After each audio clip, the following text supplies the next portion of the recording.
मेरा ओर से भी मैं शुभकामनाएं देता हूं। ఈరోజు 18వ రోజులర్ మేళా కార్యక్రమము జరుగుతూ ఉంది।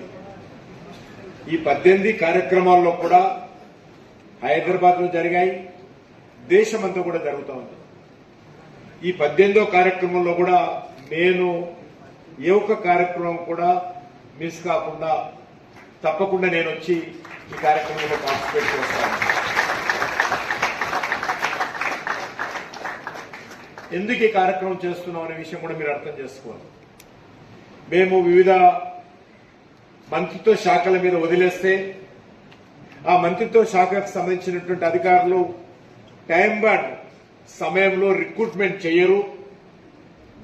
కాబట్టి ప్రధానమంత్రి గారు స్వయంగా ఈ కార్యక్రమంలో పాల్గొంటున్నారంటే మరి ఉన్నటువంటి ఖాళీలను, ఏర్పడుతున్నటువంటి ఖాళీలను ఎప్పటికప్పుడు ఆయా మంత్రిత్వ శాఖలు అధికారులు సమయబద్ధంగా రిక్రూట్మెంట్ చేస్తారు, చేయాలి। Next doctor Imran Mohammed, kindly be ready.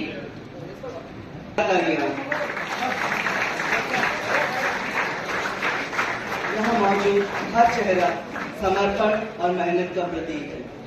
Doctor Gita,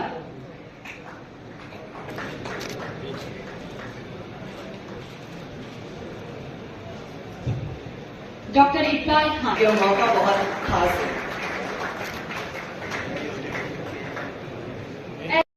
20 lakh से अधिक प्रमोशन करके इस स्टैग्नेशन को पूरी तरह से दूर कर दिया। नियुक्ति प्रणाली में पारदर्शिता लाने को नए प्रावधान लाएंगे। स्टाफ सिलेक्शन कमीशन ने एक नया पोर्टल स्थापित किया जिसके द्वारा सेंटर ऑफ प्रेफरेंस दर्ज किया जा सकता है, date of preference for exam दर्ज किया जा सकता है, आंसर की को एक्सेस किया जा सकता है और साथ ही साथ अपनी शिकायत भी दर्ज करवाई जा सकती है।